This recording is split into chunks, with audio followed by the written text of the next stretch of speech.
Your badge is missing. That's the first thing Mike said, half whispered, half accusation, when I passed him in the break room that morning. He was holding his usual stale blueberry muffin like it might file an HR complaint, eyes flicking from the ID lanyard around his neck to the empty spot on mine. I smiled.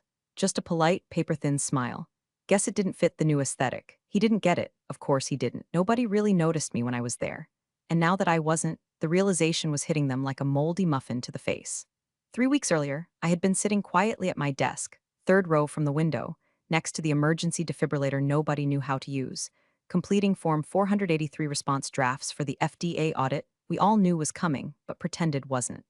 I'd done this dance more times than I could count. I built the compliance system from scratch back when our office was a converted dentist's suite with a single espresso machine and dreams bigger than our payroll.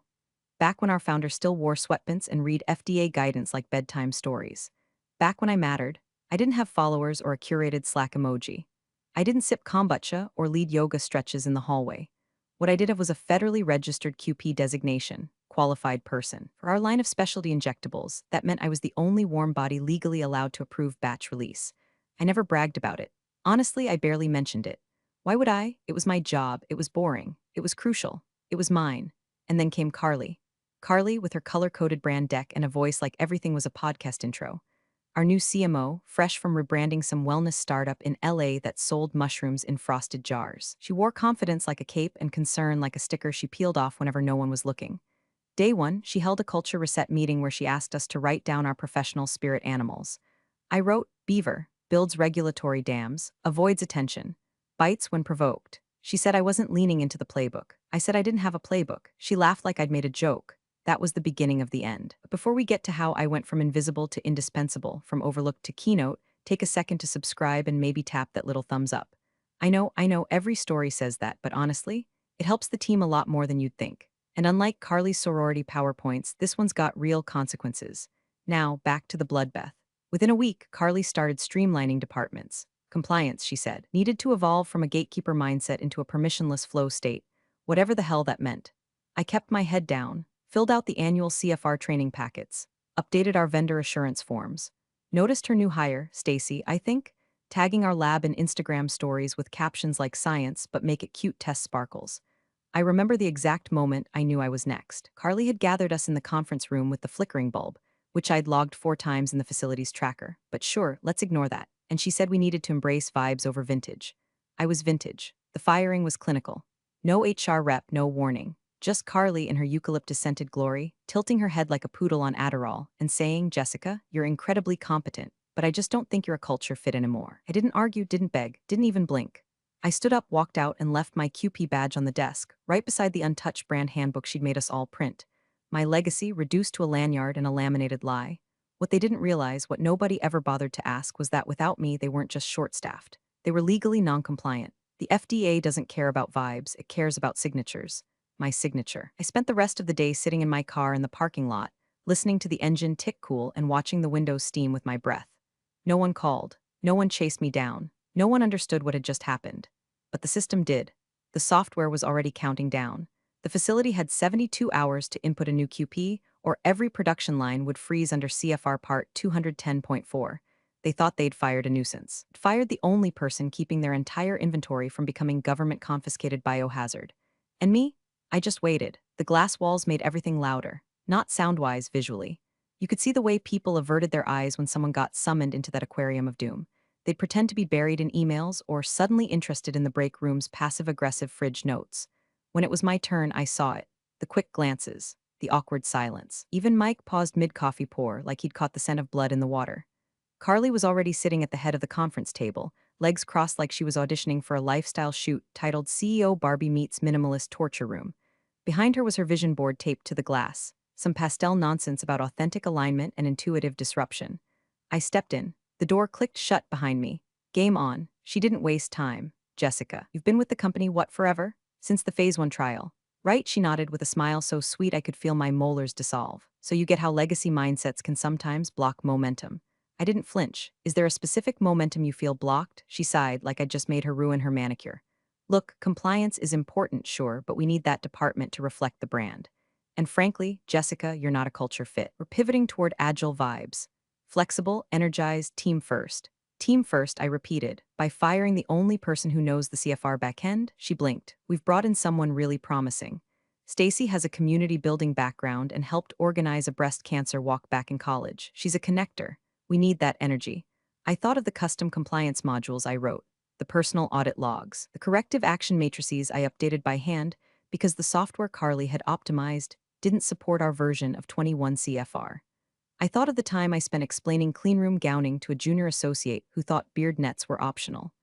I thought of every batch I signed off on, every flagged temperature log I followed up on at 3 a.m., every microbe I killed so the circus could operate. And then I thought, this woman has no clue what I actually do. None of them did. Carly leaned forward like we were girlfriends at brunch. Don't take this personally, okay? We just need to evolve beyond outdated gatekeeping and lean into transformation. I could have said a lot. I could have asked if Stacy even knew what a VMP was.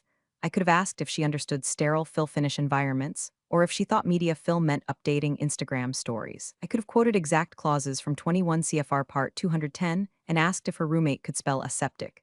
But instead, I just stood up, reached into my badge clip, slid out the QP credential, the one with the embossed FDA authorization code and laminated signature, and placed it on the table with surgical precision.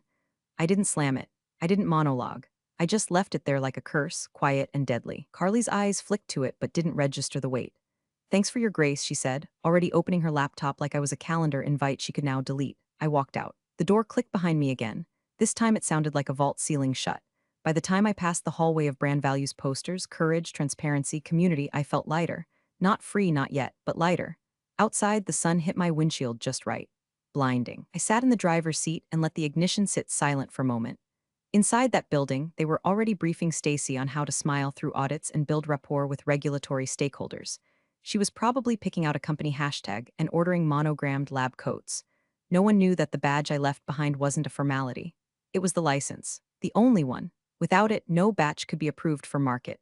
Without it, every dose they manufactured after 7:12 a.m. that morning, when I dropped it on the table, was legally unsellable. I wasn't their culture fit, but I had been their firewall, and they just disabled it with a PowerPoint and a Pinterest board. I spent the afternoon wrapping my life into cardboard silence. 13 years, gone in 3 boxes. One for books no one ever borrowed. One for FDA binders I'd annotated with sticky notes so layered they looked like toxic peacock feathers. And one for everything else, the coffee mug with the faded molecular structure. The backup charger I lent out but never got back. The basil plant that somehow thrived under fluorescent light and corporate indifference. I didn't say goodbye. Not because I didn't care, but because I did, too much. I knew if I stopped to make eye contact with Mike or glance toward IT, I'd crack, and I wasn't about to give them a goodbye breakdown to pair with their brand relaunch. So I walked out like a ghost clocking its own time of death. The next morning, I logged into my old backup email out of habit. Not the work one, they'd locked that before I hit the parking lot. This one still had account resets, Slack digests, system alerts. Most of it was garbage. A few messages stood out. One was from Mike. Subject line, quick question QP permissions, sent 8:17 a.m., about an hour after I left my badge on the desk. I didn't open it, not yet. Meanwhile, I checked LinkedIn. Carly had updated her profile photo to a black and white headshot that looked like a startup founder posing with invisible product market fit. Her new headline read, Driving Growth Through Authenticity and Regulatory Synergy. Whatever the hell that meant. And there she was, Stacy, tagged in the company's page, welcoming our new director of compliance, Stacy G., who brings her incredible passion for health and people to our mission. She was smiling in a lab, mid-pose, no gloves, no goggles, hair out. Hash girl boss energy below a heart emoji, a DNA emoji, and something that looked suspiciously like a martini. My stomach turned. Not from jealousy, not even from resentment. It was dread, not for me, I was already out, but for what they'd just done to themselves. They'd handed the keys to someone who thought sterile environments were a lighting preference. And the worst part, they were proud of it. Mike's second message came through just after noon. Hey, real quick, who's our current QP on file? We're seeing something weird on the batch review portal. Can't clear yesterday's release form without. Well, I guess a login? No signature. Just that question mark at the end like he already knew the answer but didn't want to believe it. I closed the email. Didn't respond. They had access to the FDA database. They had the org chart. They had, presumably, basic literacy. Let them figure it out. That night, I cooked dinner in silence. Basil from the same little plant now sitting on my windowsill, leaves torn slow and deliberate. I sipped red wine that didn't taste like victory yet, just pause. The truth was, I didn't want revenge. I wanted dignity. I wanted someone, just one person, to say, we didn't know what we had. But they wouldn't, not now, maybe not ever. They'd chosen arrogance. They'd chosen hashtags over hazard reports. They'd chosen Stacy and her wellness podcast over the woman who once stayed up 36 hours straight to track a compromised lot through 6 states and 3 distributors. The next morning, another email. Jessica, are you available for a quick call? Mike again, that same haunted urgency between the lines. But now he copied 2 others, IT and HR. It had begun. I didn't reply, because if there's one thing compliance teaches you, it's this: silence can be louder than shouting, especially when the paperwork is airtight, especially when the badge is gone and no one knows why the system won't listen to them anymore. The first week after I left, the company carried on like nothing had happened. Orders were processed, white coats shuffled around in the clean rooms, and Carly held one of her all-hands vibe syncs where everyone was forced to write a haiku about innovation on sticky notes. I heard this secondhand, of course. Mike wasn't much of a poet, but he texted me a blurry photo of his. Gown up, gloves are torn / airlock broken. No one cares / but hey, free muffins. Production resumed. Stacy posted another selfie from the lab, this time with goggles on, though perched uselessly on her forehead like a fashion accessory. In the background, I spotted a technician holding a pipette wrong. Tiny things, unless you're trained to spot disaster in the margins. I wasn't watching obsessively. At least that's what I told myself. But I did keep tabs. I still had access to some of the supplier dashboards. They hadn't removed my user credentials yet, typical.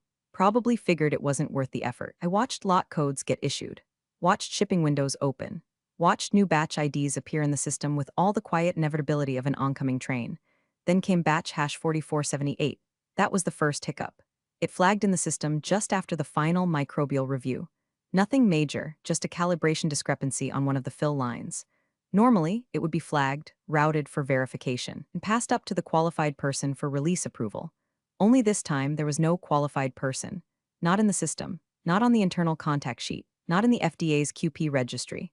The software did what it was programmed to do. It locked, refused to proceed, flashed a red banner across the screen, no valid QP credentials detected. Batch hold activated. CFR 210.4 compliance triggered. Mike saw it first. He tried logging in with his old supervisor credentials. Denied. He called IT. IT said they'd get back to him. 2 hours passed. He escalated to HR, who looped in Stacy. She came strutting into the lab with a tablet and a venti oat milk latte like she was about to do a TEDx talk on influencer medicine. Mike explained the issue, slowly, repeatedly. Her response? Oh, just override it, babe. This system's probably just stuck on like legacy permissions or something. Legacy permissions, Mike repeated, blinking. Yeah, we're in a new season now, she added, and I swear to God, she winked. We're being agile. I imagine Mike's soul left his body for a moment.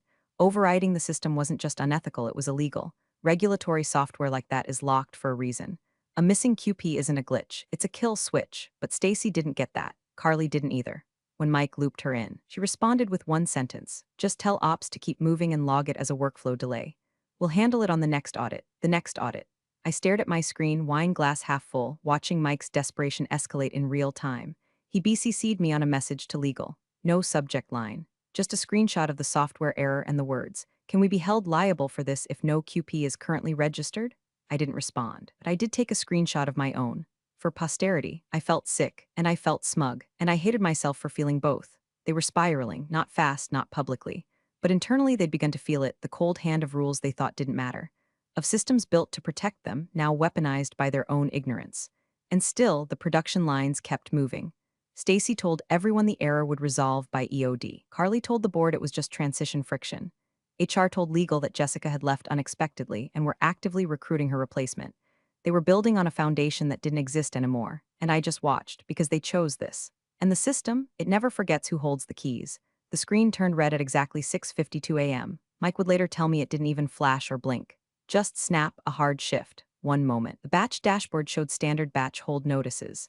The next, it screamed across every terminal in the building like a nuclear launch alert. No qualified person on site. Manufacturing suspended. He'd seen warnings before. Everyone had. Temperature out of range, door ajar too long, bioburden threshold nudging the top of the curve. But this was full lockdown. The kind you only see in worst-case drills. The kind that requires reporting within 24 hours to avoid federal sanctions. The kind that assumes your facility is no longer authorized to exist.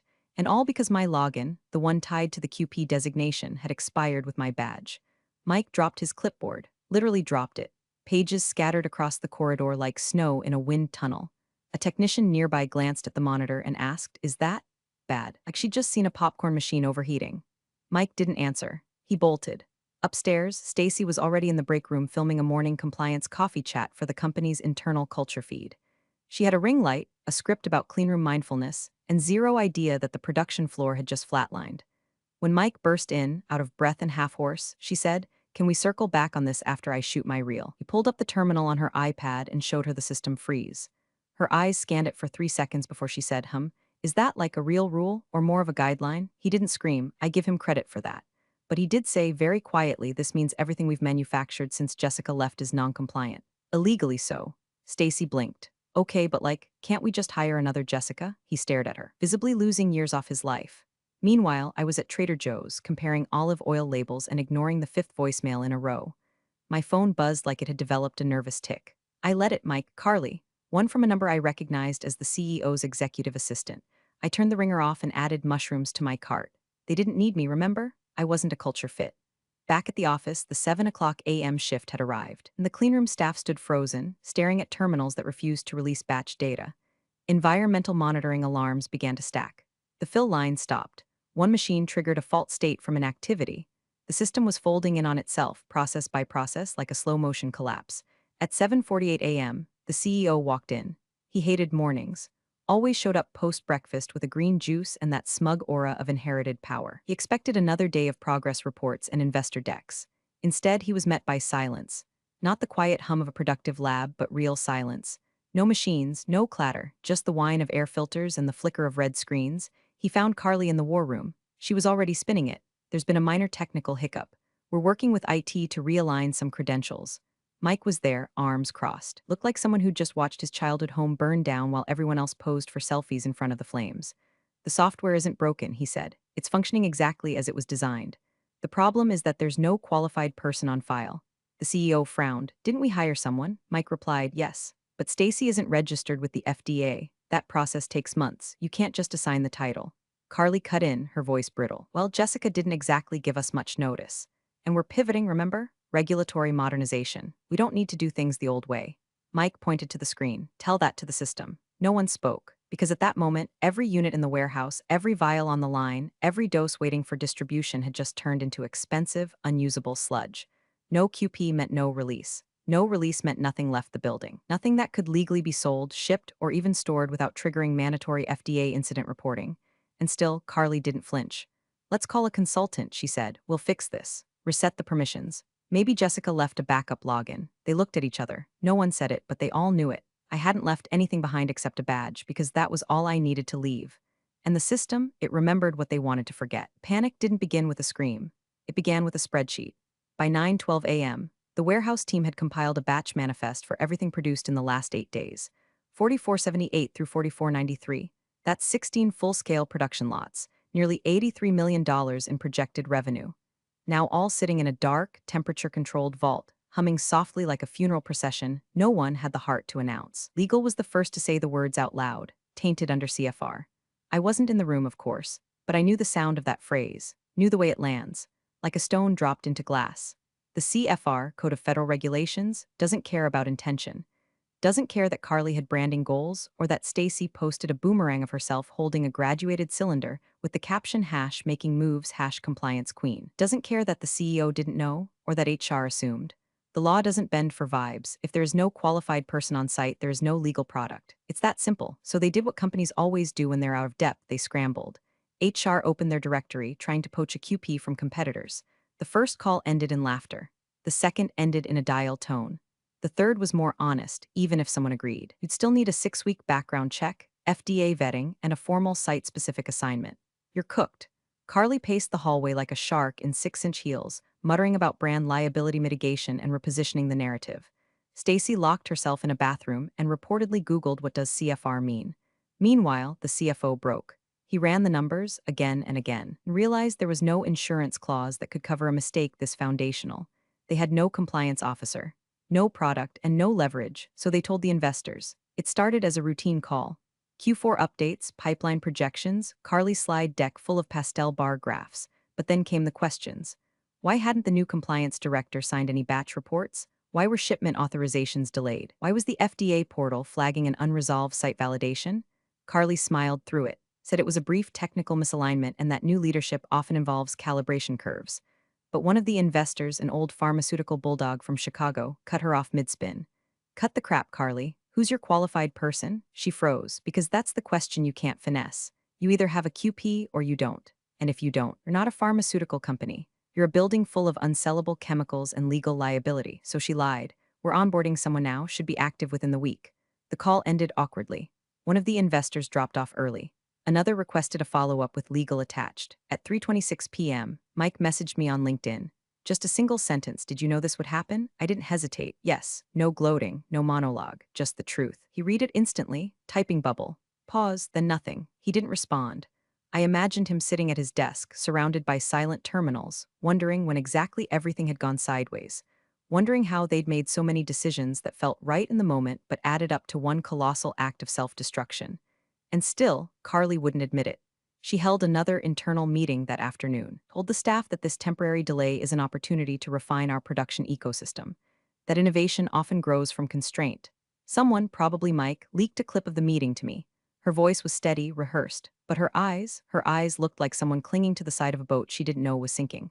I poured myself another glass of wine, sat back, and waited. Because nothing spreads faster in this industry than failure, especially the preventable kind. And when the FDA came calling, they wouldn't ask for mission statements or mood boards. They'd ask one question: "Where's your QP?" And they'd answer it the same way they answered everything else lately: with silence.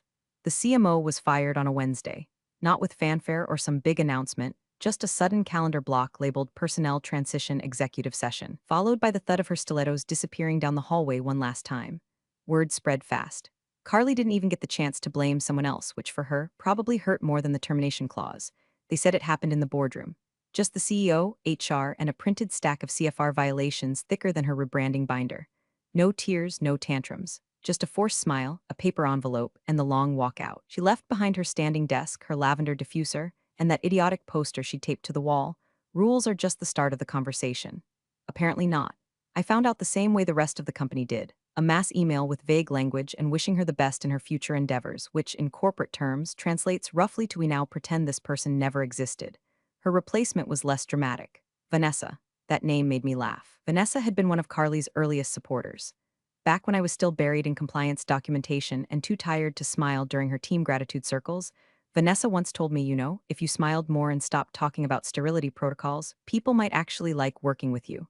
This week, Vanessa sent me 3 messages, 2 emails, 1 voicemail, all polite, all increasingly desperate. "Jessica, would you be open to a short consulting call? We'd be happy to discuss compensation for even a brief review of our updated QP procedures. We know how much you contributed to building our compliance framework. We'd be grateful for any insight." I didn't answer, not out of pettiness, not really, but because I remembered all of it. The smirks when I corrected meeting slides, the eye rolls when I flagged deviations, the way they'd glaze over whenever I tried to explain what CFR actually required of them. To them, I was background noise. Wallpaper with a pulse, until the wallpaper left, until the walls cracked, until the ceiling came down. That afternoon, I got a letter from the FDA regional office. A formal notice, not directed to me but CC'd. The company had been flagged for procedural review under Title 21, Part 210.4D. It was what I'd known would happen if they failed to replace me properly. A full audit into QP negligence. The letter was clinical, precise. It outlined everything from the missing credentials to the illegal batches to the falsified override attempts logged in the system. There would be fines, possibly product recalls, maybe even a public letter of reprimand, which in the pharma world is as good as a public execution. I poured myself a glass of wine, something French. I didn't even look at the label. My laptop pinged. "Vanessa again. Even 10 minutes of your time could help us stabilize the site. Delete." Then another message from a junior ops guy who used to snicker when I'd remind people to regown after breaks. "Hey Jessica, do you have any old SOPs or templates we could use? Just until things calm down, delete." Then I opened my contacts list. Years of names, people I'd trained, people I'd protected, people who'd sat silently while Carly dismantled everything we'd built. One by one, I deleted them all. Click, click, click. It felt less like cutting ties and more like pulling splinters from a healed wound. The thing about being invisible is that people only notice when you're gone. But by then, they don't remember what you looked like, only the hole you left behind. For 13 years, I was the firewall. Now I was free. No badge, no inbox. No more carrying people who thought regulations were suggestions and compliance was someone else's job. They could rebuild the system if they wanted, but they'd have to do it without me. And for once, that wasn't my problem. The first offer came from a competitor I'd tangled with 5 years ago over a disputed API shipment. Back then, they treated me like an annoying roadblock, an overzealous compliance officer obsessed with paperwork and temperature logs. now. Their email subject line read, "Let's talk leadership opportunities." Funny how the tone changes when your name starts making the rounds, not in marketing decks, but in regulatory briefings and industry whispers. Within a week, I had 5 offers. Not interviews, offers, director-level roles, full authority over compliance chains. 2 of them came with equity, 1 with relocation. All of them used the same phrase somewhere in the body. "We've been following the situation at your former company with great interest." One of the recruiters actually said, "The way you let them walk off a cliff without saying a word? Legendary." I didn't correct him, not because he was right, but because I was tired of explaining how silence isn't strategy, it's survival. The company, meanwhile, was unraveling in slow motion. Their website changed overnight. All traces of Stacy's compliance blog disappeared. Carly's profile vanished. Our values page now featured a long-winded statement about organizational recalibration in response to evolving regulatory landscapes. I read the whole thing twice and still couldn't tell if they were apologizing or auditioning for a text talk titled, "We fired our brains but kept our vision board." But the industry noticed. And so did investors. One of them, mutual contact from my GMP training days, sent me a grainy phone photo from a biotech investor dinner in New York. It showed the CEO hunched over a linen-covered table, face pale, hair suddenly grayer than I remembered. The caption read, "Trying to explain your sudden regulatory issue to a room full of people with Harvard MBAs and Bloomberg alerts? Not going well." I stared at that photo for a long time. I wasn't gloating. Not exactly. But I'd be lying if I said it didn't settle something inside me. A cold equilibrium. They hadn't just fired me, they erased me. They didn't write a farewell email, didn't issue an announcement. They stripped me out of the org chart like a defective part and handed my job to someone who once posted a TikTok about how she didn't believe in germs because positive thinking boosts cell health. They treated me like wallpaper, then panicked when the walls fell down. Now their pipeline was frozen. Their partnerships were stalling. The FDA had requested additional documentation for everything produced during the non-compliant window, which was bureaucratic language for burn it all and start over. Distributors were asking questions. Hospitals were quietly pausing orders. The same CEO who once told me I was great at the boring stuff now had to personally field inquiries from regulators, shareholders, and one very pissed off pharmaceutical conglomerate that had bet on their next batch of oncology trial drugs. And me? I was sitting on my balcony with a new laptop and a short list of companies ready to treat compliance like more than a checkbox, ready to build it into the DNA of their operation, ready to listen. Still, I couldn't shake the anger, not the loud kind. The kind that sits behind your ribs like a locked drawer. The kind that whispers, "They didn't just underestimate you, they unmade you." And yet here I was, offers on the table, my phone buzzing again. My name passed around not in whispers of annoyance, but in recognition. Because when the smoke clears in this industry, people don't ask who had the best branding. They ask who kept the product legal, who knew what the hell they were doing, and the answer now came in one word: Jessica. The ballroom smelled like fresh carpet and stale ambition. It was the final session of the conference, the one with the late afternoon slot right before the cocktail hour, where most speakers dreaded going last, afraid of talking to a half-empty room of people mentally halfway through their martinis. But this time the room was full. Standing room only. The conference program listed my talk under a modest title, "Invisible Roles, Irreplaceable Impact, the Danger of Ignoring Qualified Professionals." But the attendees, they knew the real draw. Word had spread, not just about the audit, not just about the recalls, but about how it had happened, quietly, cleanly. No whistleblowing, no lawsuits, just one woman walking out with her badge and taking their entire pipeline's legal status with her. I adjusted the mic, looked out at a sea of executives, compliance officers, and legal teams, most of them nodding before I even said a word. I didn't open with a joke. I didn't smile much either. I started with a fact. Out of 314 FDA-registered facilities in the last fiscal year, 78 reported delays due to personnel attrition. Of those, 11 halted production entirely. In every case, the missing designation was the same, qualified person. You'd be surprised how many companies confuse easy to replace with easy to ignore. Murmurs. A few guilty chuckles. I kept going. Case studies, graphs, bullet point list of what happens when you build entire systems around one person, and then pretend they were just a warm body in a chair. I was 15 minutes in when I saw him. The CEO. Alone. He slipped in through the side aisle, hair thinner, shoulders more concave than I remembered. No name badge, no entourage, just him. He didn't sit near the front.